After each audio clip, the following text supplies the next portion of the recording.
Pondok pesantren sebagai sebuah lembaga pendidikan merupakan model yang lahir dari budaya dan tradisi Nusantara. Sebagian pendapat menyatakan bahwa pesantren berakar dari tradisi keislaman, yakni pendidikan khas ala sufi. Pemimpin tarekat atau kiai mewajibkan muridnya melaksanakan suluk selama periode tertentu dengan cara tinggal bersama di bawah bimbingan guru atau kiai. Mereka disediakan tempat tinggal dan majelis kajian ilmu. Pendapat lainnya menyatakan bahwa pesantren merupakan pengembangan dari model pendidikan pada masa Majapahit, di mana pengajaran yang dilakukan oleh tokoh agama waktu itu dilakukan dengan cara tinggal dan hidup bersama antara guru dan para cantriknya. Dari pendapat ini kemudian kata pesantren dirujukan pada kata cantrik, yakni orang yang selalu mengikuti gurunya. Bahwasannya pondok pesantren ini adalah budaya dan warisan para leluhur kita, warisan para leluhur Nusantara. Dengan demikian, pesantren tidak hanya identik dengan keislaman, melainkan juga mengandung makna keaslian Indonesia. Dalam perjalanannya, pesantren memiliki peran yang signifikan dalam kesejarahan bangsa Indonesia. Demikian pula bahwa sistem pendidikan ala pesantren telah membuktikan dirinya mampu memberi kontribusi besar bagi masyarakat. Memasuki era globalisasi yang sudah demikian kuat, pengaruh nilai, budaya dan teknologi dari berbagai belahan dunia akan langsung berpengaruh terhadap pola perilaku masyarakat. Menyadari akan realitas demikian, maka beberapa aktivis pesantren secara bersama-sama mendeklarasikan gerakan Ayo Mondok. Prinsip dasar kami ingin pesantren ini menjadi sebuah lembaga pendidikan yang unggulan. Kita akan menjadikan gerakan ini sebagai komitmen kita. Nah, kita tahu bahwa pesantren selama ini sudah begitu banyak jasanya terhadap negara, dan melalui Ayo Mondok ini kita ingin agar pesantren betul-betul menjadi pilihan utama, bukan pilihan terakhir. Gerakan Ayo Mondok ini bertujuan mengenalkan pendidikan pesantren pada masyarakat luas, kelas menengah, kaum muda, dan masyarakat kota. Tujuan yang berikutnya adalah memberikan informasi yang utuh dan mudah tentang profil, kurikulum, dan layanan pendidikan pesantren.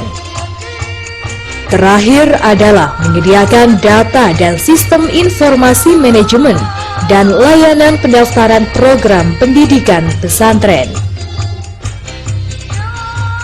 Dengan gerakan ini, pesantren ikut pula memberikan kontribusi mengatasi penyakit sosial di kalangan anak muda dan pelajar, serta tentunya pembenahan mental dan akhlak generasi muda Indonesia masa depan. Para kiai, para pengasuh semuanya untuk menggerakkan gerakan nasional Ayo Mondok ini. Allahumma salli wa sallim ala Sayyidina Muhammadin wa ala ali Sayyidina Muhammad.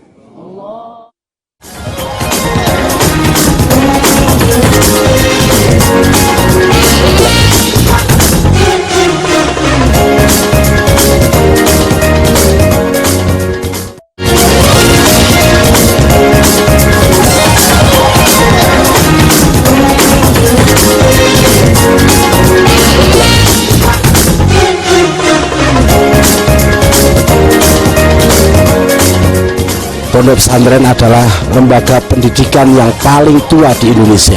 Ini adalah budaya dan warisan para leluhur kita. Berdasarkan ajaran Islam yang berpadu dengan tradisi, budaya, dan kearifan lokal. Dari pesantrenlah tercipta kader-kader yang islami, yang mampu mewujudkan Islam rahmatan lil alamin, bertoleransi terhadap keberagaman, dan menebarkan perdamaian, yang mempunyai mental dan akhlak yang baik. Hanya pesantrenlah yang bisa menyelamatkan negeri ini dari gerakan-gerakan yang akan merusak Indonesia. pendidikan pesantren itu lebih unggul daripada pendidikan umum. Ayo masuk berbondong-bondong ke pondok pesantren. Mari kita semarakkan gerakan Ayo Mondok Nasional. Gerakan nasional Ayo Mondok didukung dan disukseskan oleh seluruh rakyat Indonesia. kalau kepingin keren ya mondok. Nggak pondok, nggak keren. Mari kita sukseskan gerakan Ayo Mondok Nasional.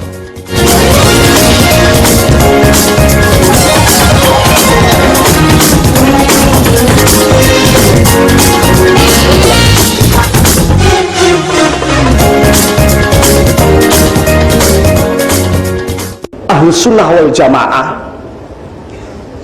Nahdlatul Ulama benar-benar mempunyai rasa tanggung jawab terkait dengan pesantrennya masing-masing.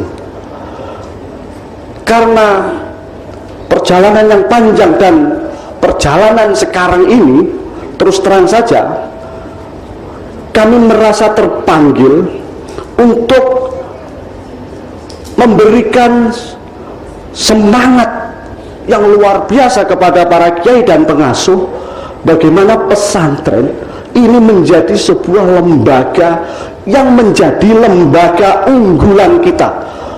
Bahkan kami menyerukan kepada seluruh pengasuh pesantren se-Indonesia yang di bawah komando pengurus pusat Rabithah Ma'ahid Islamiyah untuk selalu menyuarakan pesantren adalah lembaga pendidikan dan pengasuhan unggulan, bukan hanya alternatif. Karena kami sangat, mohon maaf, kami secara pribadi ya Said sangat merasa tidak nyaman bila pesantren itu dianggap sebagai lembaga pendidikan alternatif atau apapun istilahnya. Kami tidak ingin itu. Itu kan kesannya pengobatan alternatif. Ini di samping itu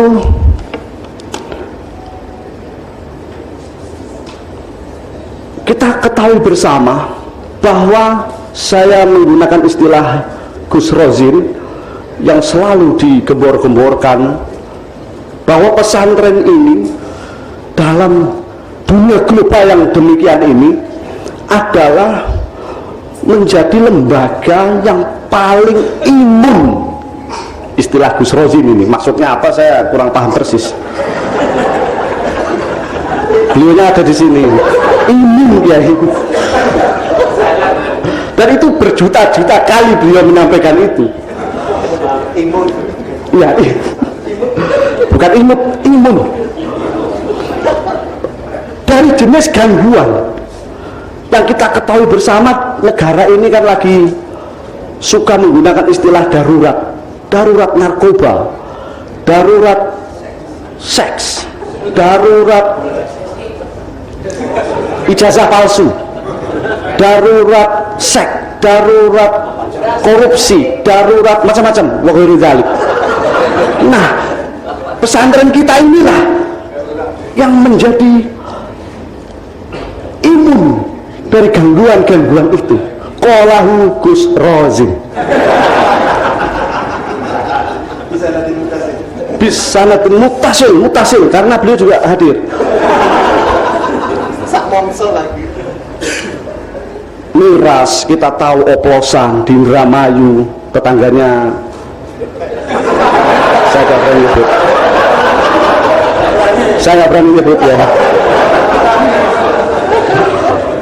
Perjudian dan lain-lain. Nah, pada akhirnya dalam kesempatan yang baik soft launching ini, kami memohon dengan segala hormat wabil khusus kepada Ketua Umum PBNU untuk melaunching sekaligus menjadikan gerakan nasional Ayo Mondok ini sebagai bagian penting dari pelestarian nilai-nilai Islam Nusantara di era global dalam rangka menegakkan Islam Nusantara untuk peradaban Indonesia dan dunia sebagai tema Muktamar 33 NU tanggal 1 Agustus nanti. Dan juga kami memohon dengan segala hormat kepada pemerintah dalam hal ini untuk mengamalkan perintah Undang-Undang Sisdiknas nomor 20 tahun 2003 tentang sistem pendidikan nasional. Kemudian juga untuk mengamalkan peraturan pemerintah nomor 55 tahun 2007 tentang pendidikan agama dan pendidikan keagamaan, yang kebetulan Jenderal PP ini ada di depan kita, yaitu Pak Amin Haidari ketika masih menjadi Direktur PD Pontren. Dan juga mengamalkan peraturan yang paling gelas, yaitu Peraturan Menteri Agama nomor 13 tahun 2014 tentang pendidikan keagamaan Islam, dan juga Peraturan Menteri Agama nomor 18 tahun 2014 tentang satuan pendidikan muadalah pada pondok pesantren. Dan juga kami mohon dengan segala hormat kepada seluruh pengasuh, seluruh kiai, seluruh santri, seluruh alumni untuk terus menggerakkan gerakan ini sehingga pesantren di Republik Indonesia ini benar-benar menjadi cita-cita kita bersama. Terakhir, kami memohon dengan segala hormat kepada seluruh awak media, wabil khusus TV 9, karena sponsornya di sini TV 9, untuk bisa bekerja sama dengan kami untuk selalu mengakses informasi tentang pesantren, wabil khusus pesantren Ahli Sunnah wal Jamaah An-Nahdiyah. Itu saja sambutan kami, dan mohon maaf kalau terdapat banyak kata yang salah dan sebagainya. Walafu minkum, wallahul muwaffiq ila aqwamit thoriq. Wassalamualaikum warahmatullahi wabarakatuh.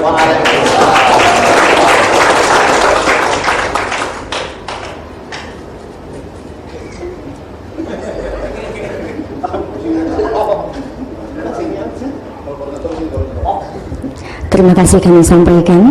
Untuk acara selanjutnya, yaitu sambutan Ketua PPRNI NU kepada yang terhormat Bapak Kiai Haji Dr. Amin Haidari MPD, kepadanya disilahkan.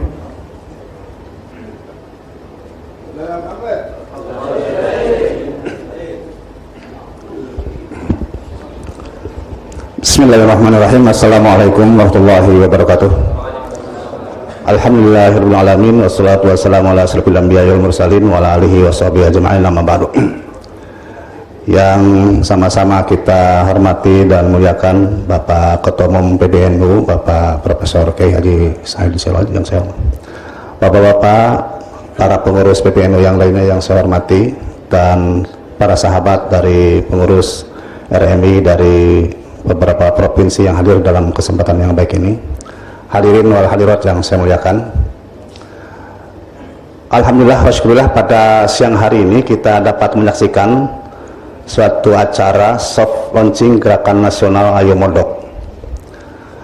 Bagi RMI ini sebuah tantangan, sekaligus juga untuk menata terhadap pondok bersama-sama para pimpinan pondok. Mengapa? Karena begitu kita mendeklir Ayo Mondok, itu kan membawa konsekuensi kepada pondok-pondok pesantren untuk menyiapkan bagi masyarakat itu untuk menitipkan anaknya di pondok. Artinya kan kita harus sudah siap ketika gerakan ini sudah dideklar ke masyarakat secara umum, itu kalau nanti rame-rame masyarakat itu mau mondokkan anaknya, itu kita harus sudah siap juga kan itu ya. Ini sudah membawa konsekuensi yang luar biasa bagi teman-teman para sahabat di lingkungan pondok pesantren. Satu hal barangkali yang kami ingin sampaikan dalam kesempatan yang baik ini, apa yang kira-kira ingin kita tata ulang lah kaitan dengan pesantren ini. Mohon maaf Pak Kiai, Bapak PBNU yang saya hormati, dari kajian kami yang pernah melakukan satu studi terhadap 1000 pondok pesantren, cukup banyak, 1000 pondok pesantren. Dari 1000 pondok pesantren itu ternyata memang sudah banyak sekali penurunan kitab-kitab yang dikuasai oleh pondok pesantren. Yang tadinya di pesantren ini umpamanya sudah 15 kitab paling tidak dikuasai, itu sudah sangat turun sekali, ada yang sampai dengan 7 dan sampai dengan 5. Yang namanya kitab ta'lim muta'alim yang dulu sebagai wajib di hampir di setiap pondok pesantren, itu juga sekarang sudah, dulu yang ngajarin kitab ta'lim muta'alim, sekarang sudah banyak yang sudah meninggalkan ta'lim muta'alim juga. Artinya ketika kita sekarang gerakan mondok, ada suatu konsekuensi bagi kami terutama pengurus RMI untuk bagaimana menyiapkan pondok itu sendiri untuk bisa tampil sebagaimana yang disampaikan oleh Pak Koordinator tadi, yang pondok pesantren itu imun terus segala macam lah tadi itu kan harus kita siapkan ulang.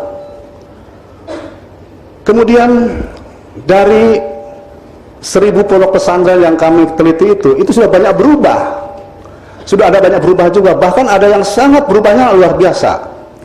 Yang dulu itu didirikan oleh bermazhab NU, itu sudah tidak NU lagi, itu udah berikutnya itu ya, karena mungkin ada perkawinan dengan keluarga kiainya dengan yang lain, kemudian itu sudah berubah. Dan ya kalau saya tunjukin misalnya salah satunya nggak enak lah gitu ya, tapi dulu yang di tetangganya Pak Miftah ya sebetulnya ya. Ya, tetangganya Pak Miftah itu di Gresik itu. Ya.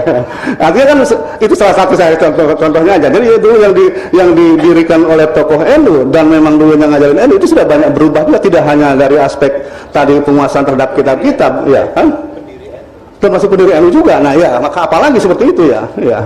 Jadi itu sudah banyak berubah. Nah ini mungkin yang harus kita sikapi, bagaimana ketika nanti masyarakat itu sendiri sudah percaya kepada pondok, kita juga harus sudah siap dengan segala konsekuensinya itu ya.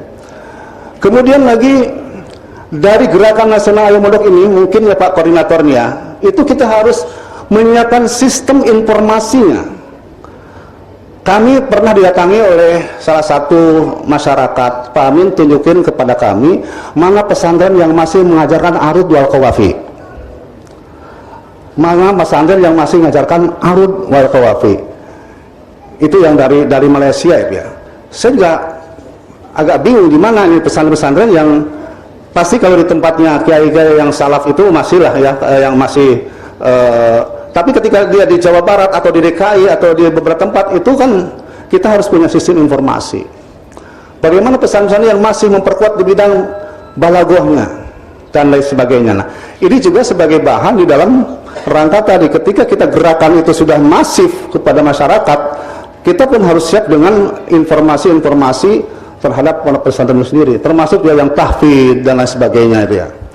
Nah ini mungkin harus dibantu dengan sistem teknologi juga nih Pak Zainal dari Jawa Timur. Saya kira ini sudah ahli lah kalau masalah bagaimana sistem informasi yang menunjukkan ketika masyarakat ingin informasi terhadap pesantren-pesantren, termasuk juga di pesantren itu kan ada perguruan tinggi.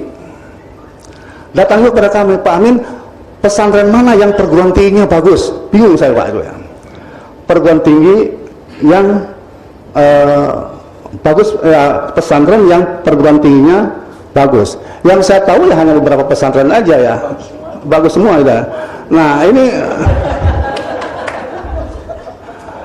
jadi karena orang itu kan paham juga itu ya, paham juga karena kalau kita bagus semua ya. Jadi umpamanya beberapa fakultas-fakultas yang dibutuhkan itu dia kan juga perlu juga informasi. Nah ini mungkin ini sistem informasi, karena di pondok pesantren ada perguruan tinggi, ada juga sistem kesehatan dan sebagainya. Mungkin itu juga ketika Ayo Mondok itu mungkin di samping tadi menata dari aspek bagaimana kualitas pesantren, juga kita juga ingin menata bagaimana sistem informasi yang diberikan kepada masyarakat itu ya. Karena ini sudah gerakannya sudah melakukan gerakan. Kalau gerakannya sebuah bukan program, ini gerakan. Semua komponen masyarakat ingin bagaimana anak-anaknya nitipkan ke pondok-pondok pesantren. Itulah barangkali yang kami ingin sampaikan. Sekali lagi kami mohon juga dukungan dari teman-teman para sahabat semuanya untuk mensosialisasikan gerakan nasional Ayo Mondok ini sehingga masyarakat secara umum bisa mengenalnya dengan gerakan ini, dan mudah-mudahan ini dijadikan semacam momentum bagi kita semuanya untuk mengembalikan pondok pesantren kepada yang ruh yang yang sudah dibangun oleh para pendahulu-pendahulu kita. Saya kira itulah yang kami bisa sampaikan. Mohon maaf kalau ada hal-hal yang kurang berkenan. Akhirul kalam, wallahu muwaffiq ila aqwamit thoriq. Wassalamualaikum warahmatullahi wabarakatuh.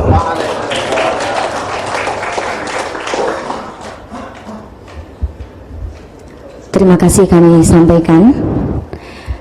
Bapak, Ibu, dan juga tamu undangan yang berbahagia, acara selanjutnya yaitu pemukulan beduk sebagai simbolis soft launching gerakan nasional Ayo Mondok yang akan dilanjutkan dengan tausiah oleh Ketua Umum PBNU. Kami undang Ketua Umum PBNU Bapak Profesor Dr. Kiai Haji Said Akil Siraj MA dengan didampingi Ketua beserta Sekretaris PP RMI NU, Ketua PW RMI NU Jawa Timur, Jawa Tengah, Jawa Barat, Daerah Istimewa Yogyakarta, dan DKI Jakarta.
Pemirsa yang berbahagia, saat ini kita akan menyaksikan tausiah yang akan disampaikan oleh Ketua Umum PBNU Kiai Haji Said Akil Siraj. Untuk selengkapnya, mari kita saksikan. Bismillah, alhamdulillah, wassalatu wassalamu ala sayyidina wa maulana wa syafi'ina wa habibina Muhammad Rasulillah wa ala alihi wa sahabatihi wa man tabi'a sunnatahu wa jama'atah min yaumina hadha ila yaumin nahdah. Ashab al-fadilah, hadratil ulama, ashab al-ma'ahid, ashab al-madaris, ashab turuqis sufiyah, hadratil gawagis, syababil ulama. Yang saya hormati Ketua RMI Pusat Bapak Dr. Amin Haidari dan sekretarisnya Kiai Faqih Miftah Faqih, Koordinator Gerakan Ayo Mondok Kiai Haji Lukman Hakim dari Pacitan, tetangganya Pak SBY. Hadirin yang saya hormati, saya atas nama pengurus besar Nahdlatul Ulama merasa bangga sekaligus terharu dengan gagasan dari bapak-bapak para Gus Gerakan Ayo Mondok, apalagi ditambah dengan semangat ingin mempertahankan pesantren sebagai lembaga yang imun, yang kebal dari virus atau bakteri apapun. merupakan teknis operasional dari gagasan saya, mohon maaf, ketika muktamar di Makassar. Saya punya moto Al-Audah ila Pesantren. Nah, gerakan Ayo Mondok ini merupakan action dari moto saya ketika di Makassar, kembali ke pesantren. Kembali ke pesantren merupakan inti substansi dari Khitah Nahdlatul Ulama. Omong kosong kalau bicara khitah, kalau tidak kembali ke pesantren, kalau tidak kembali ke ruhul ma'had, ruh pesantren, spirit pesantren, karakter pesantren, akhlak pesantren, omong kosong. Kalau kita bicara khitah, NU khitah, kalau tidak betul-betul kembali ke pesantren. Bukan hanya secara fisik, itu pun penting. Maka PBNU selama ini selalu mengadakan rapat-rapatnya di pesantren. Pleno pertama di Krapyak, pleno kedua di Wonosobo, Munas yang pertama di Kempek, pesantren saya, dan Munas yang kedua di PBNU. Nanti ada Munas yang ketiga. Luar biasa PBNU sekarang, 3 kali Munas. Biasanya cuma 1 kali, ini 3 kali nih. Pokoknya luar biasa lah. Bidu'aikum. Nah, jadi inti daripada khitah adalah kembali ke pesantren, kembali pada nilai-nilai pesantren, akhlak pesantren, budaya pesantren. Kemudian hari ini kita launching gerakan Ayo Mondok, merupakan action dari Al-Audah ila Pesantren. Kita hidup di era liberal, liberalisasi informasi luar biasa. Di Saudi beberapa online website di di-cut. Tidak mudah di Saudi ingin mengakses media sosial. Di Turki YouTube dilarang, di portal di Turki. Di kita, Masya Allah, dari ekstrim kanan sampai ekstrim kiri, websitenya silahkan. Terbuka sekali negara kita ini. Dari ilmiah, ekonomi, politik, budaya, festival-festival, apapun aktivitas manusia di dunia ini bisa kita akses, termasuk prostitusi. Sampai ada yang tarifnya 200 juta. Saya tidak kaget 200 jutanya, tapi yang pertanyaannya, bedanya apa tuh singkaro? Kira-kira bedanya apa ya? Yang sampai 200 juta itu apa bedanya kira-kira?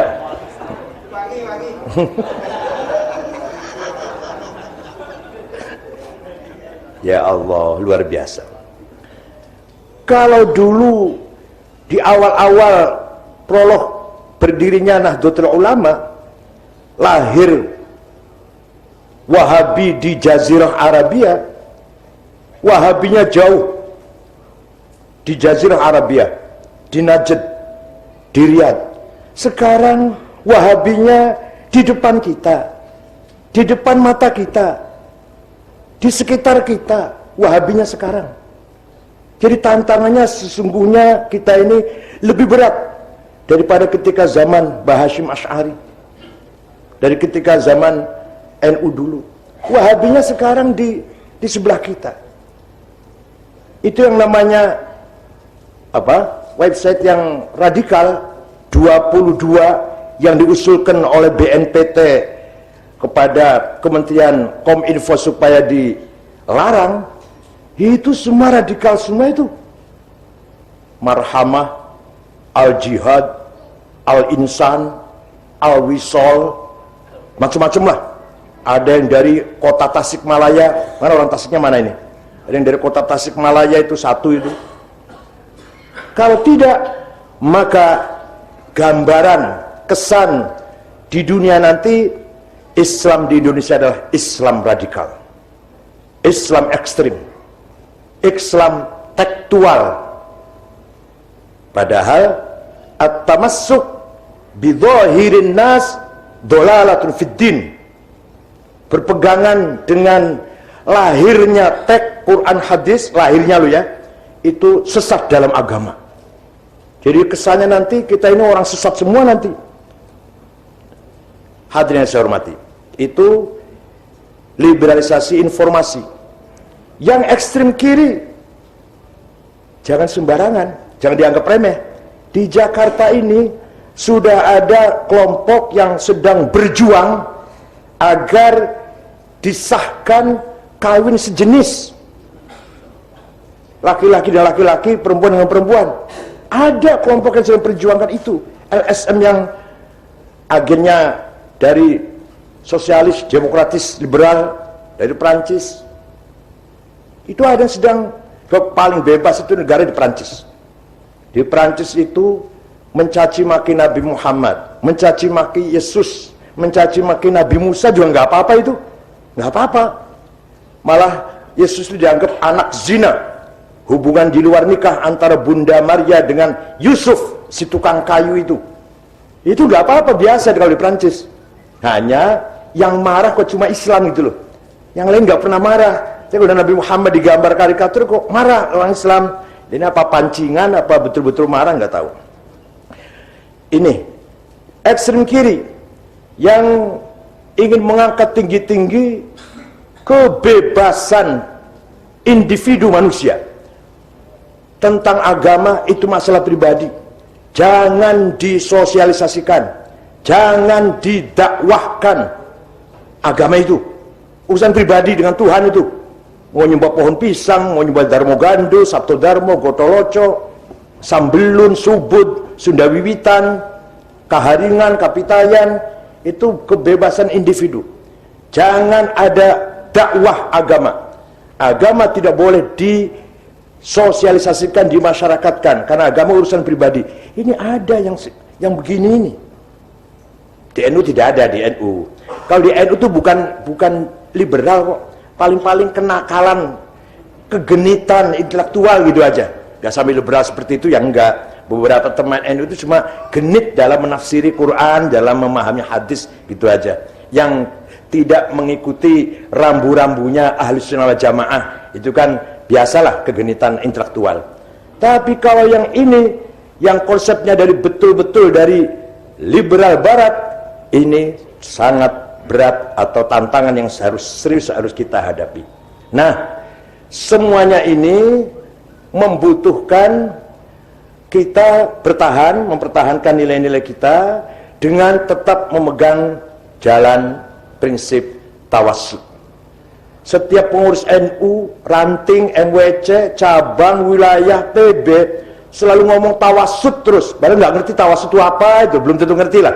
Tawassut itu apa? Pokoknya setiap ada sambutan pengurus NU ranting ya tetap tawassut. Padahal kadang-kadang kalau baca doa roh isyuranya kebalik-balik malah. Adzillatan 'alal mu'minina 'izzatan 'alal kafirin. Ngono ya, hadirinya kok heran, amin wis. Ya Ghani ya Hamid ya Mubdi ya Mu'id aghnina biharamikan halalik. Amin pokoknya. Bela rezeki yang haram-haram untuk kita semua. Yang kedua, nanti kita akan kembali bicara tawassut. Yang kedua, liberalisasi investasi. Negara paling terbuka kita ini. Pintu dibuka lebar-lebar, siapapun dari manapun untuk invest di Indonesia. Bagus itu, bisa membuka lapangan kerja luar biasa. Tapi ada negatifnya. Kedatangan mereka ini pasti ada dampak perubahan yang sangat radikal tentang pola pikir, budaya, orientasi, pasti akan ada perubahan.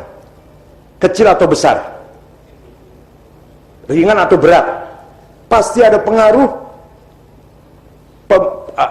pemikiran, budaya, cara berpikir dari yang si pembawa modal di Indonesia kita ini. Itu liberalisasi investasi. Di negara luar, di negara Arab, di negara Islam yang lain, tidak seliberal kita dalam membuka pintu investasi ini. Nah, yang terakhir sudah barang tentu, akibat dari liberalisasi investasi, liberalisasi informasi, terjadi di kita ini liberalisasi ideologi, liberalisasi budaya, liberalisasi pola pikir, yang itu merupakan PR yang paling berat untuk kita semua. Karena kita ini di NU tidak mungkin bertanding melalui politik, karena itu bukan bidang kita. Tidak mungkin bertanding melalui modal, karena kita kere-kere, melarat-melarat, mustadafin, mustahikin, semua ini yang ada ini.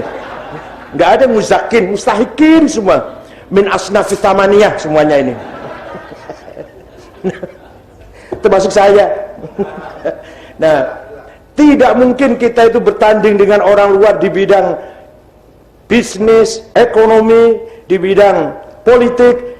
Tinggal satu modal kita, bidang ideologi, budaya, karakter, jati diri. Itu modal kita. Itu merupakan kapital sosial yang sangat mahal, merupakan modal sosial yang sangat mahal. Dan mari kita tunjukkan pada semua pihak bahwa kami, kiai-kiai pesantren dan Nahdlatul Ulama, adalah yang kelompok yang memegang teguh dengan budaya kita, kebangsaan kita, jati diri kita, karakter kita di dalam era globalisasi ini. Kita tidak akan tergilas oleh gelombang globalisasi, bahkan kita ingin mewarnai globalisasi, ingin mewarnai dunia, ingin mewarnai bangsa Indonesia, khususnya dunia pada umumnya. Mari kita beri warna mereka itu dengan jati diri kita, karakter kita. Sebenarnya potensi ini sangat bisa, karena umat Islam di dunia mayoritas semua sama pemikiran dengan Nahdlatul Ulama, kecuali kelompok kecil tapi militan, kecil tapi suaranya lantang. Di mana-mana ada itu, di mana-mana, tapi kecil sebenarnya, hanya suaranya lantang. ISIS, Al-Qaeda, Jamaat Islamiyah. Kalau di kita HTI, Ansor Tauhid, Mujahidin, dan gerakan-gerakan yang lain kecil, tapi suaranya nyaring. Kita ini pelan, nyaringnya kalau istighothah.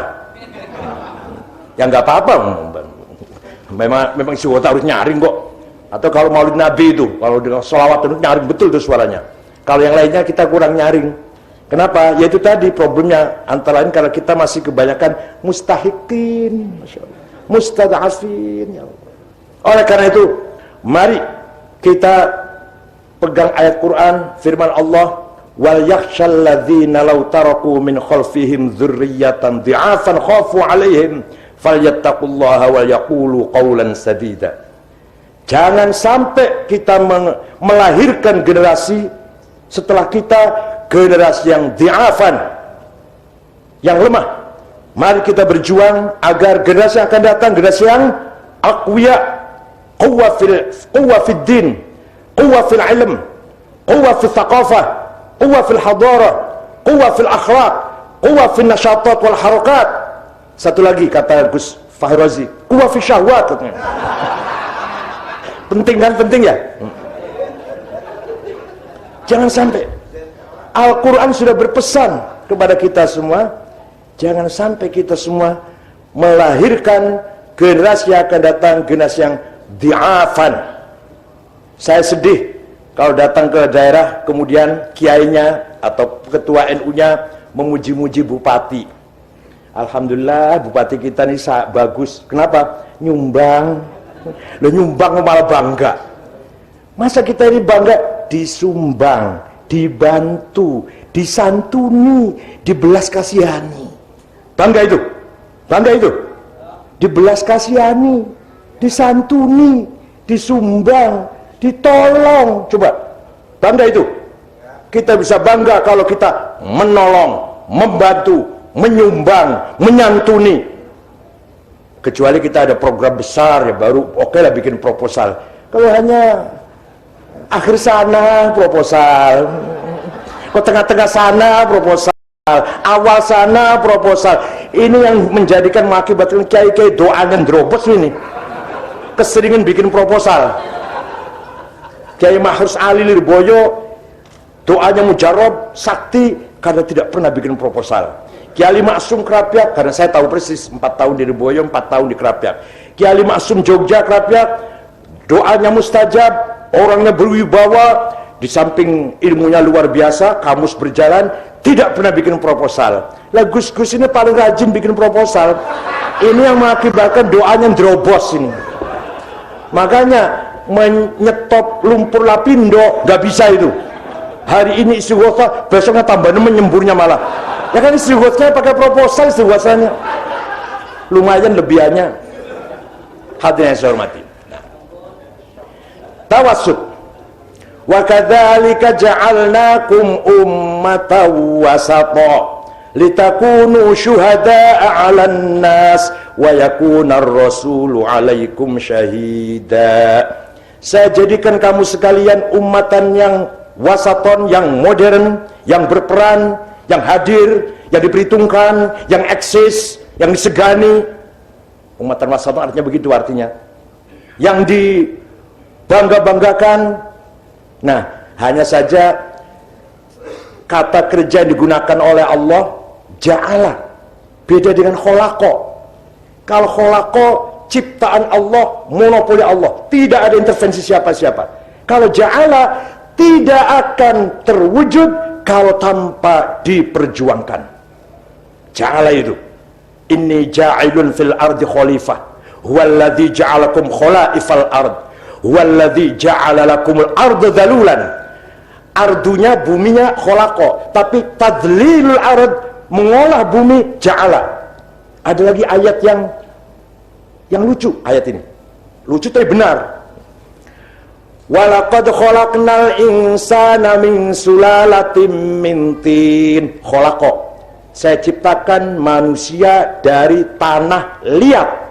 Tapi seterusnya, tsumma ja'alnahu nutfatan fi qararim makin. Dari tanah liat menjadi air sperma, nutfah, ja'ala. Itu artinya tidak mungkin jadi sperma kalau tidak ngos-ngosan. Kalau tidak gedabigan, gedubugan, jempalitan, nggak mungkin jadi nutfah.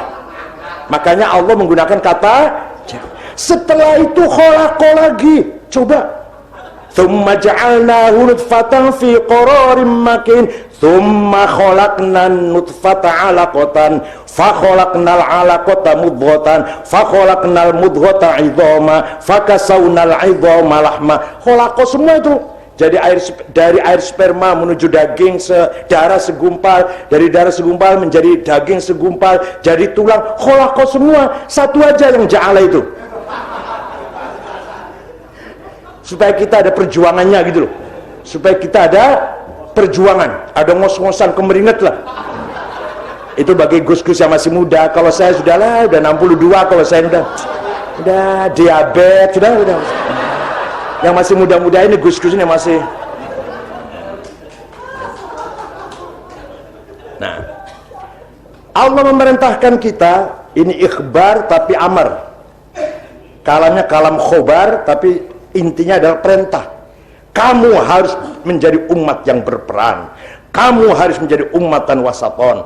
Anda semua harus menjadi umat yang bereksis, yang diperhitungkan, yang bermanfaat, yang berperan di segala lini. Litakunu syuhada 'alan nas, litakunu hadirina fil mujtama' syuhada 'alaihim syuhudan diniyan, syuhudan ilmiyan thaqafiyan, syuhudan adabiyan hadariyan, syuhudan iktisadiyan sihiyan, bila perlu nomor 14 syuhudan siasian. Nah, siasa ini politik ini penting, tapi nomor 14 sebab yang paling penting kita itu adalah thaqafah, hadarah, budaya, ilmu, kesehatan. Itu yang paling penting amanatnya Nahdlatul Ulama ini. Bukan politik, tapi politik juga penting. Lumayan tuh kalau banyak teman PKB di DPR kan proposalnya lancar gitu. Bantuannya lancar lah. Nah, umatan wasaton. Untuk selalu menjaga umatan wasaton membutuhkan tidak mudah, membutuhkan basis ilmu pengetahuan, membutuhkan banyak ilmu. Ekstrem kanan tidak butuh ilmu, asal pakai gamis, cekak, jenggotnya diperpanjang, jidatnya hitam, kata rada khusyuk itu, ya, sudah kanan, Allahu Akbar, negara Islam. Ekstrem kiri gampang, gabung aja dengan yang bebas-bebas itu. Sholat nggak wajib, barang siapa menyuruh orang sholat melanggar HAM. Coba kalau misalkan sedang ada pertandingan sepak bola, pas azan asar, wasitnya pengumuman, saudara-saudara, kita teruskan apa kita istirahat sholat dulu? Kira-kira mayoritas jawabnya gimana? Teruskan. Lah yang jawab banyak itulah suara Tuhan. Oh, jadi suara Tuhan itu suara yang nggak usah sholat gitu. Itu suara Tuhan, kan suara terbanyak. Ini cara berpikir yang liberal. Nah, tidak usah pinter. Mau jadi liberal nggak usah pinter, mau jadi Allahu Akbar ekstrem kanan nggak usah berilmu. Tapi yang namanya menjaga tawassut, sikap moderat, membutuhkan kecerdasan, membutuhkan kepiawaian. Apa itu? Menggabungkan antara adillah naqliyah, hujjah adillah naqliyah tekstual dengan hujjaj akliyah, dengan argumentasi rasional. Naqliyah saja ekstrim, akliyah saja liberal.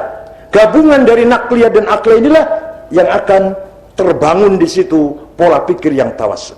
Dari dulu sampai sekarang, ketika umat Islam tercabik-cabik dengan banyaknya partai politik, Syiah, Khawarij, Jabariyah, Qadariyah, Mu'tazilah, apalagi Murji'ah, maka seorang ulama besar, Sayyidut Tabi'in, Imam Hasan Basri, lahir tahun 21, wafat tahun 110, beliau melakukan mubadarah, merupakan ajakan keras kepada ulama-ulama sebayanya.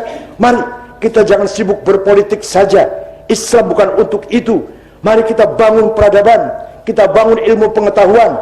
Itu ajakan Imam Hasan Basri, Fudail bin Iyad, Sufyan Thauri, Laith bin Sa'ad, Sufyan bin Uyainah, Sa'id bin Musayyab. Tapi waktu itu baru ajakan, belum betul-betul terkodifikasi lah, belum betul tertulis. Ya ada beberapa tulisan, masih sangat minim. Tapi dampak dari ajakan Imam Hasan Basri ini kita rasakan di masa tabi'in.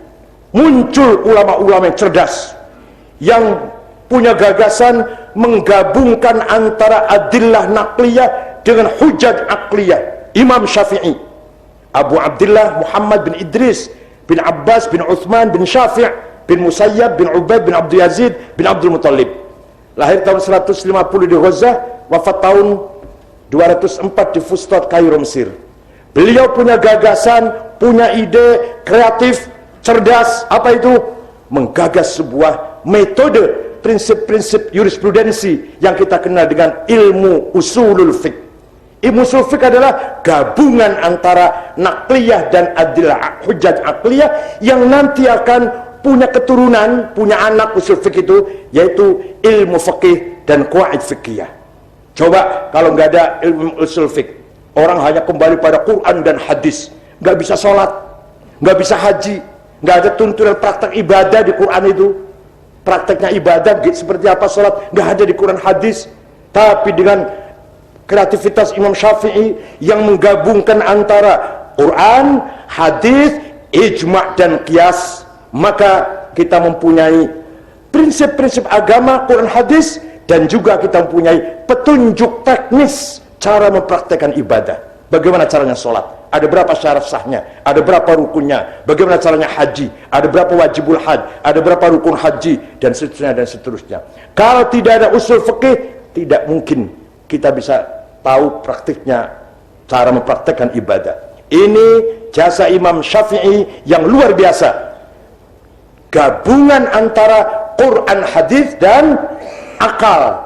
Akalnya ulama kolektif namanya ijma', akalnya ulama sporadis namanya qiyas. Nah, ada lagi satu orang berjasa besar, Imam Abul Hasan Ali Al-Ash'ari, yang tadinya Mu'tazilah, aktivis tokoh Mu'tazilah 40 tahun, kemudian keluar dari Mu'tazilah, membangun pola pikir sendiri, yaitu pola pikir yang tawassut, menggabungkan antara adillah naqliyah dengan hujjah aqliyah, melahirkan ilmu kalam. Coba kalau nggak ada ilmu kalam, kita, terutama orang awam, sulit untuk mengenal Allah. Tidak akan meresap dalam hati, iman itu nggak akan meresap.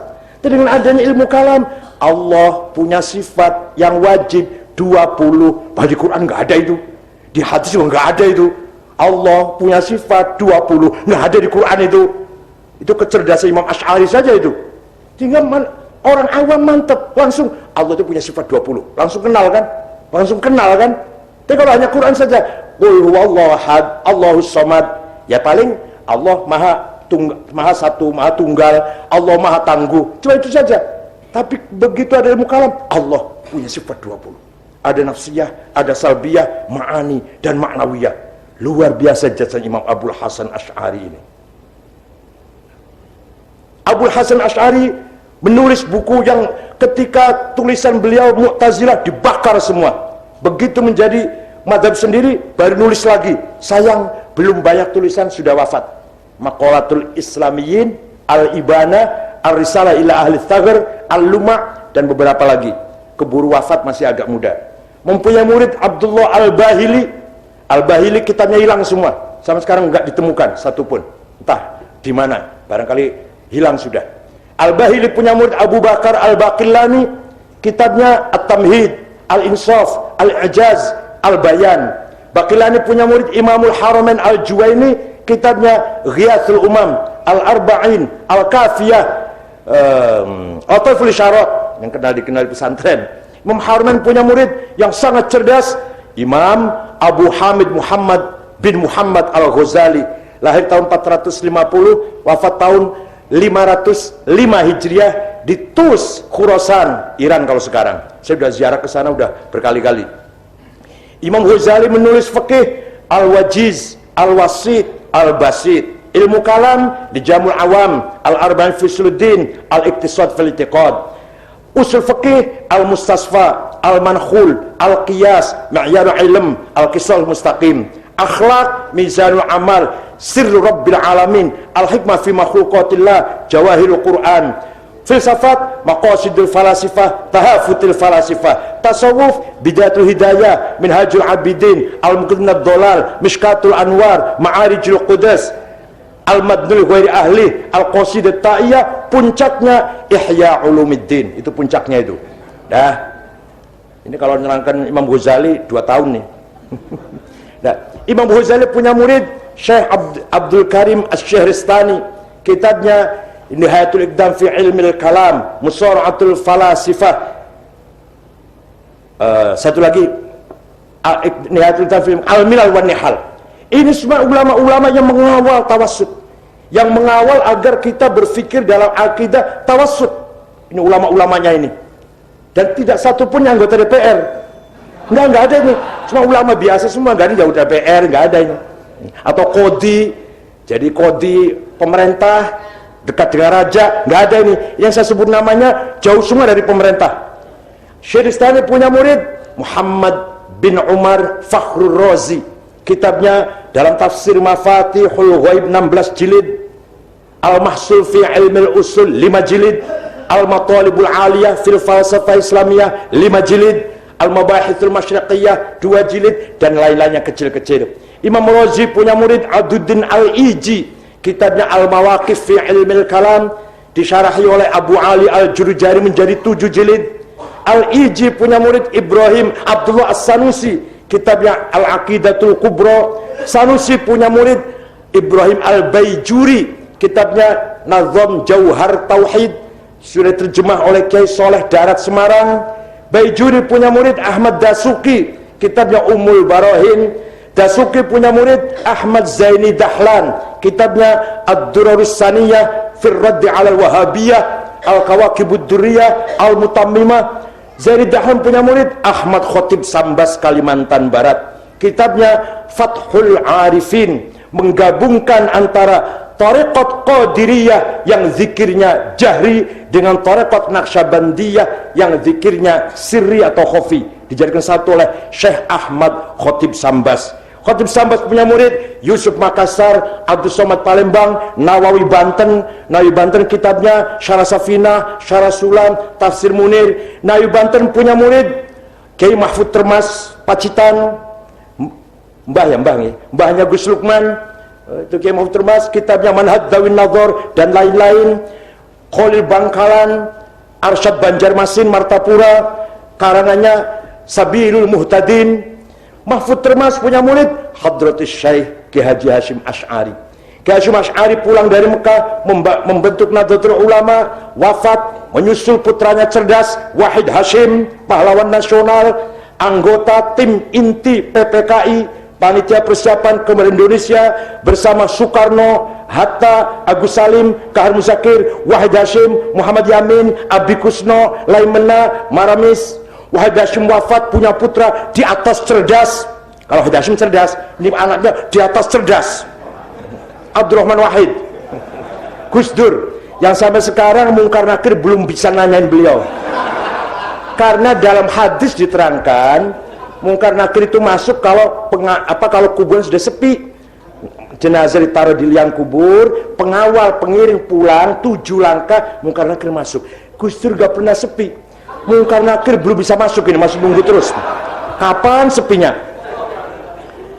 Gus Dur jadi ketua PBNU 15 tahun, menjadi presiden, kemudian diganti oleh Al-Mukarram Ki Haji Hashim Muzadi.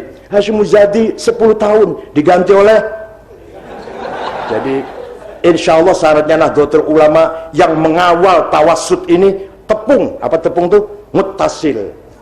Abu Hasan Asy'ari gurunya siapa? Karena beliau orang Mu'tazilah, tadinya gurunya Mu'tazilah, Abu Ali Al-Jubai.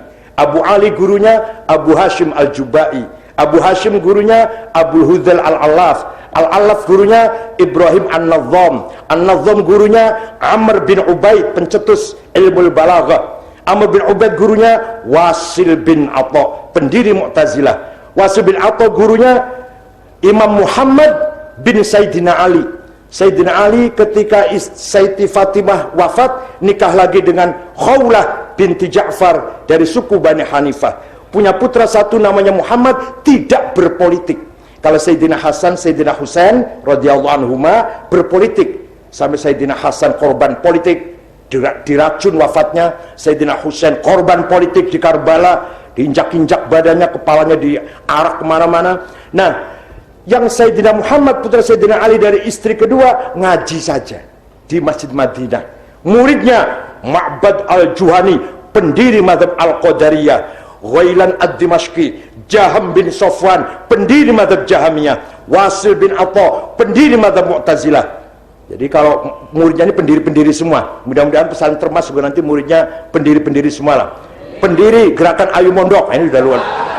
Nah, nanti ada lagi, ini baru pertama. Nah, Muhammad bin Sayyidina Ali sudah barang tentu ngambil ilmunya dari bapaknya Sayyidina Ali. Sayyidina Ali dari Rasulullah SAW. Rasulullah dari Malaikat Jibril. Malaikat Jibril dari Allah Azza wa Jal.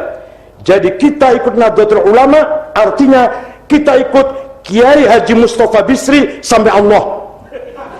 Ya, luar biasa itu. Pokoknya nanti kalau tanya Mungkar Nakir marrobuka, rombongan Kiai Hashim Asy'ari. Oh ya udah. Apalagi Abu Nawas malah ngerjain Mungkar Nakir malah. Ketika akan mati wasiat pada anak-anaknya, kalau saya mati nanti dikafani dengan kain kafan yang sudah ambrol, sobek-sobek, bau, hitam. Kenapa Pak? Nggak usah tanya, nurut aja lah. Begitu mati anaknya cari kain kafan yang sudah ambrol, sudah sobek-sobek, bau, hitam, taruh di liang kubur. Mungkar Nakir masuk mau tanya, kaget Mungkar Nakir. Loh, saya salah masuk, mayit sudah lama ini, balik lagi itu.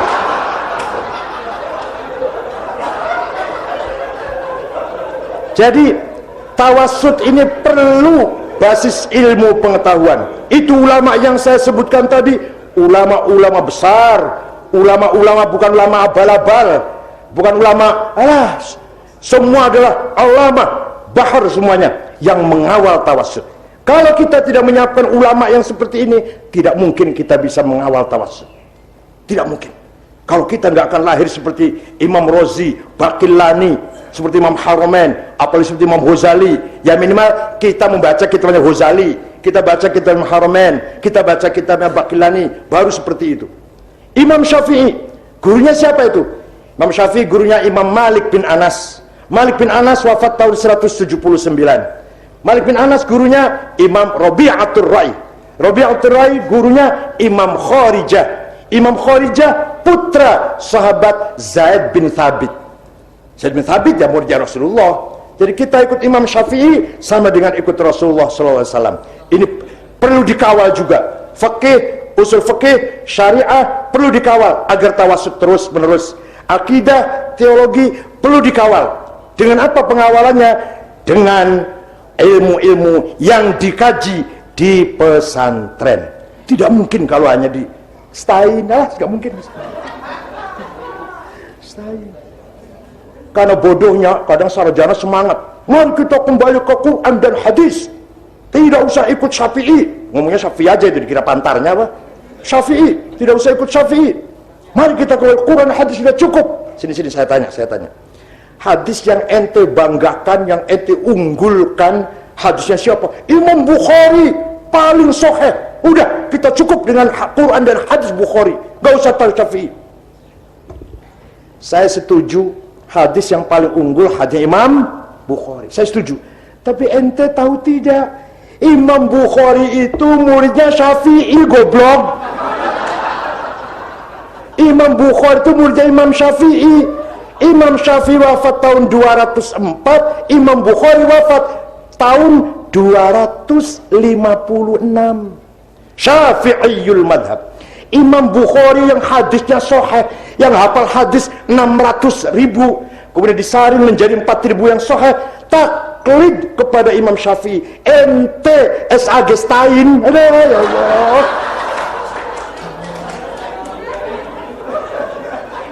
Stein.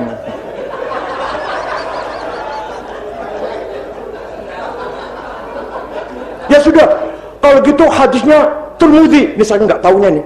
Ini karena dia nggak tahu Imam Bukhari muridnya Imam Syafi'i, saya nggak tahunya pindah. Kalau hadisnya Tirmidzi, kita pegang. Tirmidzi itu Mas Tad, muridnya Imam Ishaq bin Rahaweh. Ishaq bin Rahaweh muridnya Imam Syafi'i. Ya udah, ada Abu Dawud. Abu Dawud itu Mas, muridnya Imam Ali bin Hasan. Ali bin Hasan muridnya Syafi'i, goblok.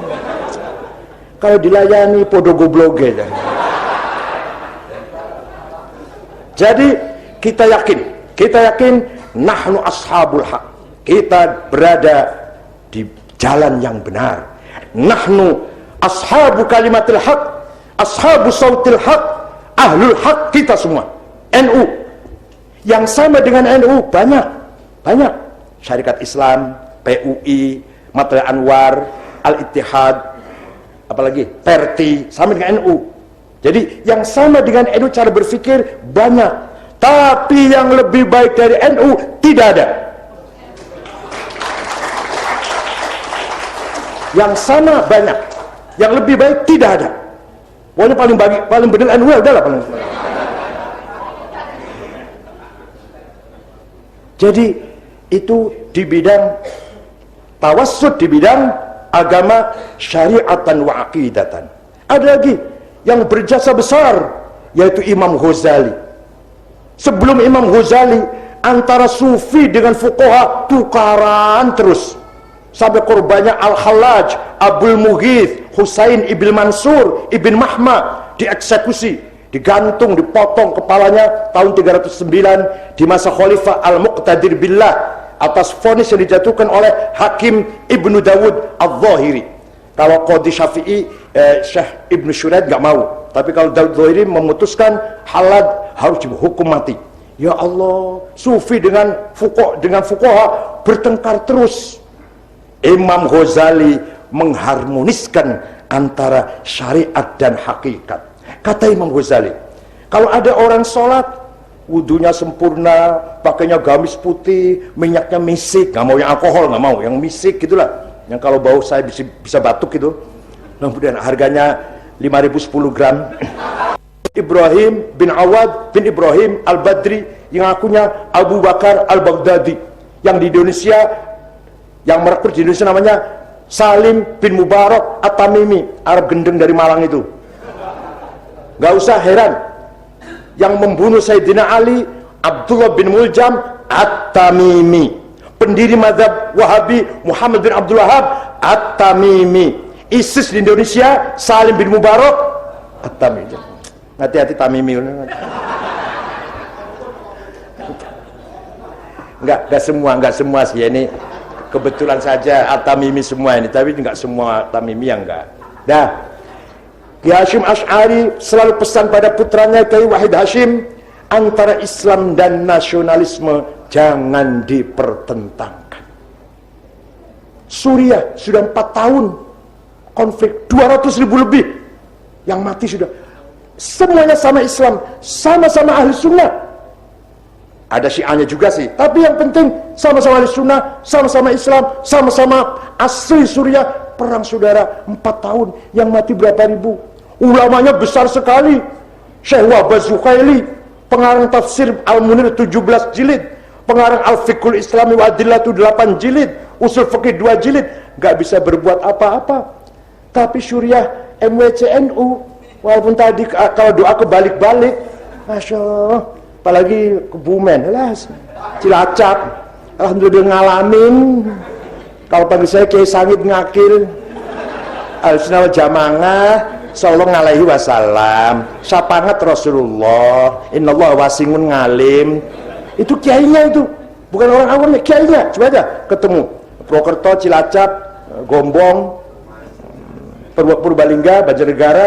Tapi kiai yang makhluknya kurang benar itu mampu memberikan pengarahan kepada masyarakat. Apa di Indonesia nggak ada konflik? Ada. Tapi kalau konflik di kita bisa kita lokalisir dan tidak bisa berlarut-larut. Sampang, NU dan Syiah, bakar-bakar rumah sampai. Hanya di situ saja. Kecamatan apa itu? Kecamatan apa, Gus? Kombenet. Itu hanya di situ saja.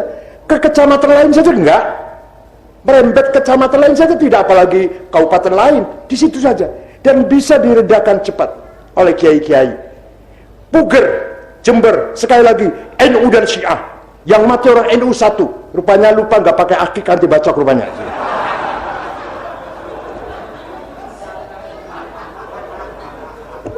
Tapi bisa diminimalisir, bisa dilokalisir. Kalau di Arab, kalau sudah konflik, dari utara sampai selatan. Irak, seluruh Irak konflik. Suriah, seluruh Suriah konflik. Yaman, entah sudah sampai Tarim belum Yaman deh? Sudah sampai Tarim Mukalla belum? Belum. Sebentar lagi, jangan sampai. Iya, Arab tuh gitu, Arab tuh. Kalau sudah konflik, tidak bisa dilokalisir dan tidak cepat, bisa dihentikan dengan cepat. Bertahun-tahun. Irak berapa tahun sudah? Suriah 4 tahun. Mesir belum selesai, sebenarnya belum selesai Mesir ini. Libya parah, antara Bin Ghaziyah kota sebelah timur dengan Tripoli kota sebelah barat, perang terus sampai sekarang. Ulamanya alim-alim, yang heran tuh gitu.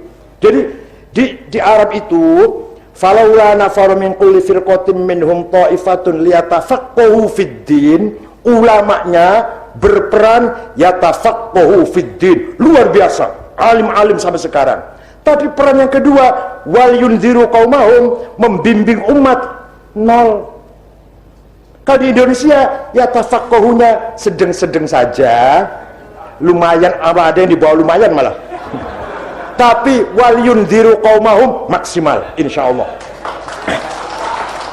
Maka stabilitas yang kita rasakan, keamanan yang kita rasakan, kesatuan dan keutuhan negara NKRI yang kita rasakan adalah antara lain berkat peran Nahdlatul Ulama yang menjaga, yang dengan semangat Islam dan nasionalisme, Islam Nusantara, Islam yang tidak memberangus budaya, Islam yang tidak menyingkirkan tradisi, Islam yang tidak menghapus culture. Justru Islam Ahli Sunnah Jamaah, Islam Nusantara adalah Islam yang menyatu dengan budaya, menyatu dengan kultur, menyatu dengan tradisi. ada orang sesajen nasi sekepel di pojok rumah. Kiai tahu apa ini? Untuk mengusir roh jahat, tuyul, dedemit. Kalau kata Kiai, supaya roh jahatnya larinya kenceng, larinya cepet lari, itu potong kambing 1, bikin gulai 30 mangkok. Nurut dia, potong kambing 1, dimasak gulai jadi 30. Setelah jadi 30, tanya pada Kiai, ditaruh di pojok mana saja Kiai? Bukan ditaruh di pojok, panggil tetangga, fuqara masakin, anak yatim, berdoa, minta pada Tuhan supaya kamu selamat, anakmu selamat, istrimu selamat, hartamu selamat, jabatanmu selamat.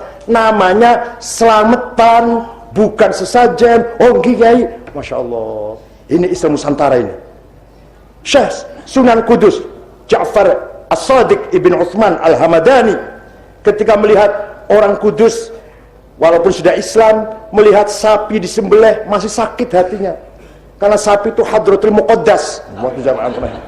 Imam Sunan Kudus melarang orang Kudus motong sapi, padahal di Quran korban itu onta, sapi, kambing. Diganti oleh Sunan Kudus onta, kerbau, kambing. Sampai sekarang silakan pergi ke Kudus, nanti restoran soto kerbau. Banyak, saya nggak doyan soto kerbau itu. Kalau soto sapi doyan saya. Itu Sunan Kudus.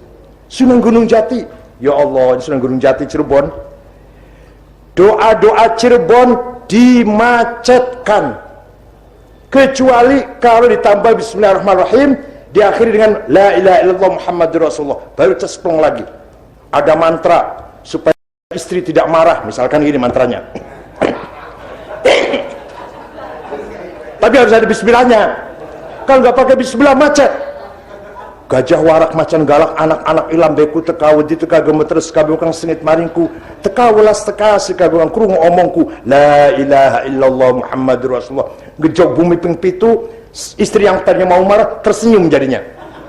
Ini mantra-mantra Cirebon, mantra-mantranya Ki Kuwusankan, ya, itu yang sudah diislamkan oleh Sunan Gunung Jati, ditambah dengan Bismillahirrahmanirrahim. Kalau nggak ada Bismillah macet. Itu ada kiai satu aja kayak gini, wah beres NU ini. Satu aja, nggak usah banyak-banyak sekarang. Misalkan apalagi supaya apa? Supaya ada istrinya lagi lari, supaya datang lagi Bismillahirrahmanirrahim. Tila-tili jabang bayi anak yang pelis, udah disuruhnya lagi. Itu syaratnya Bismillah. Walhasil Islam Nusantara adalah Islam yang melestarikan budaya, melestarikan tradisi, melestarikan kultur, dan kita warnai dengan semangat Islam. Jadinya kulturnya kultur Islami. Selamatan, nuju hari, mapag sri, apalagi ya tingkeban, selamatan 7 bulan orang hamil itu, dan seterusnya lah. Itu tradisi yang sudah ada, kita warnai dengan warna Islam. Ini yang kita maksud Islam Nusantara, dan ini pula yang sedang dilihat oleh dunia Islam. Tamu hampir tiap minggu orang asing di kita ini, di saya ini. Dubes Swedia, perempuan, tapi sudah tua sudah. Yang dikira muda, sudah tua. Sekretarisnya yang muda, sekretarisnya. Nanya NU itu apa? Ahlussunnah itu apa? Mengapa NU bisa demikian? Apanya? Mayoritas tapi santun, mayoritas tapi tidak arogan. Biasanya menurut teori sosiologi, kelompok besar akan menginjak atau merugikan atau mendiskreditkan kelompok kecil. Itu ilmu sosiologi. Ini enggak, NU mayoritas. Konon NU ini anggotanya 84,6 juta. Rawahu LSI. Luar biasa. Ya, jadi LSI itu setiap orang keluar dari TPS, pilihan pemilu itu ditanyai NU atau apa, NU menghasilkan sampai 84 juta. Itu yakin itu sahih hadisnya itu. Mutasil, dobit, thiqah, adil. LSI terkenal dah. Jadi NU yang anggotanya 84 juta ini justru melindungi yang minoritas. Dalam Fathul Mu'in dikatakan faslun fil jihadi wa huwa fardu kifayatin marratan fi kulli am wa anwa'uhu arba'atun itsbatu wujudillah wa iqamatu syari'atillah wal qitalu fi sabilillah wa daf'u darari ma'sumin musliman kana aw ghairu muslim. Wajib melindungi warga bangsa yang baik-baik, maksum, man asyamallahu dima'ahum wa amwalahum. Orang yang baik-baik harus kita lindungi, musliman kana aw ghairu muslim. Fathul Mu'in ini karena Syekh Muhammad Zainuddin Al-Malibari. Oleh karena itu saya mengucapkan selamat atas launching gerakan nasional Ayo Mondok. Mudah-mudahan sukses, berhasil demi merawat, menjaga, mengawal tawassut dalam berakidah, tawassut dalam bersyariah, tawassut dalam berakhlak. Selamat, mabruk, alfi mabruk, syukran wa dumtum fil khairi wal barakati wan najah. Kita sukseskan muktamar yang ke-33 di Jombang nanti. Soal siapa yang jadi Rois Am dan Ketua Umum, pasti orang NU, masa Muhammadiyah. Syukran wa dumtum fil barakati wan najah. Wallahu fiqil aqamit thariq. Wassalamualaikum warahmatullahi wabarakatuh.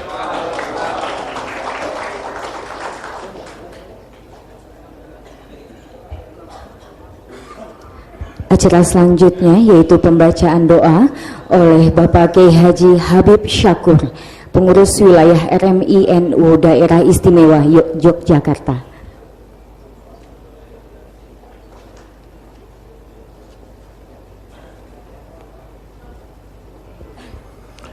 Al-Fatihah. Alhamdulillahirabbil alamin arrahmanir rahim maliki yaumiddin iyyaka na'budu wa iyyaka nasta'in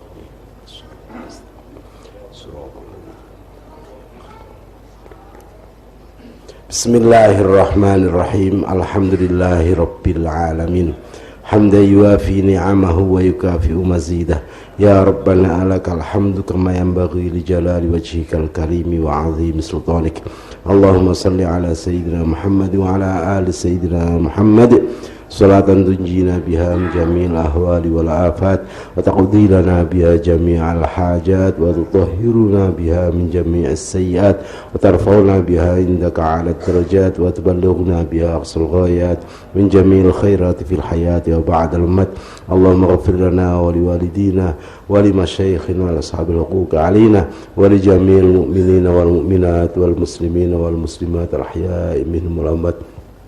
Allahumma rabbana la tada' lana fi maqamina hadha dhanban illa ghafartah wa la hamman illa farajtah wa la aiban illa satartah wa la daynan illa qadaitah wa la maridan illa shafaitah wa la jahilan illa 'allamtah wa la dhallan illa hadaitah wa la hajatan min hawajid dunya wal akhirah hiya laka ridwan wa lana fiha salah illa qadaitaha wa yassartaha wa khususan hajatuna Ayo Mondok. Allahumma ghafir, Allahumma rabbana atina min ladunka rahmah wa hayyi' lana min amrina rasyada.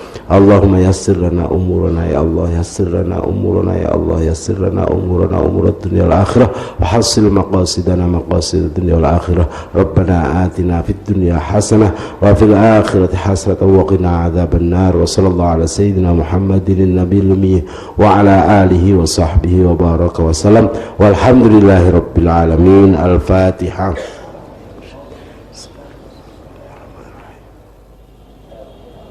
Pemirsa yang berbahagia, masih dalam acara Gerakan Nasional Ayo Mondok di PBNU telah hadir bersama kita Gus Rojin yang merupakan Ketua Robitoh Ma'ahid Islamiyah Jawa Tengah. Selamat sore Pak. Selamat sore, Assalamualaikum. Salam. Ini bagaimana pendapat Bapak, menurut Bapak tentang kegiatan launching acara ini?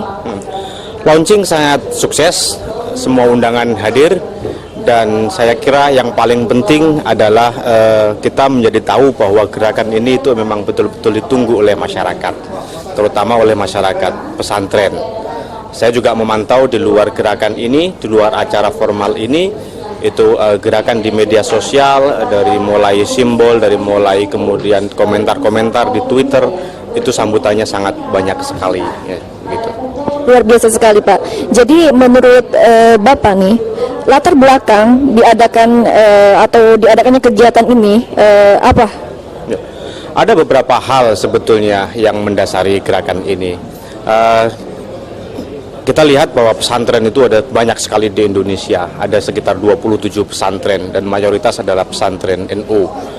Dari sekian banyak itu kita melihat adanya kurang komunikasi yang intensif antara satu sama lain. Gerakan ini salah satunya adalah dimaksudkan untuk meningkatkan komunikasi antar pesantren baik di dalam provinsi maupun di luar provinsi maupun secara nasional. Itu yang pertama. Yang kedua, gerakan ini itu mempunyai maksud untuk memperkenalkan pesantren kepada masyarakat Indonesia yang bukan santri. Ya, bahwa lembaga pendidikan pesantren itu sebetulnya adalah lembaga pendidikan asli di Indonesia, dan saya kira kami percaya bahwa lembaga pendidikan pesantren sampai saat ini itu masih menjadi satu-satunya lembaga pendidikan yang paling ideal di dalam konteks membangun karakter bangsa dan di dalam menjaga negara kesatuan Republik Indonesia. Baik, untuk kesimpulan secara keseluruhan dari acara ini, apalagi tadi setelah ada penyampaian dari Ketua Umum PBNU menyangkut acara Gerakan Nasional Ayo Mondok ini, apa saja Pak yang kira-kira bisa di-share ke pemirsa? Ketua PBNU 100% di dalam sambutannya sejauh yang bisa saya dengarkan itu menjabarkan, memperkuat betapa pentingnya revitalisasi pesantren. Maksudnya betapa pentingnya pesantren itu kembali ke tengah, menjadi mainstream di Indonesia. Karena banyak sekali, mulai dari aspek sosiologis, aspek historis maupun perspektif yang lain. Saya kira itu. Terima kasih Bapak atas kehadirannya di sini, dan saya harapkan sangat berharap untuk kesuksesan acara ini, juga untuk kedepannya masyarakat bisa lebih termotivasi untuk bisa ke pesantren, apalagi menjadikan pesantren ini pilihan utama untuk putra-putri mereka gitu. Terima kasih Pak. Baiklah pemirsa, sekian acara yang telah disajikan. Kami selaku kru yang bertugas mengucapkan terima kasih banyak atas partisipasi Anda. Wallahul muwaffiq ila aqwamit thoriq. Wassalamualaikum warahmatullahi wabarakatuh.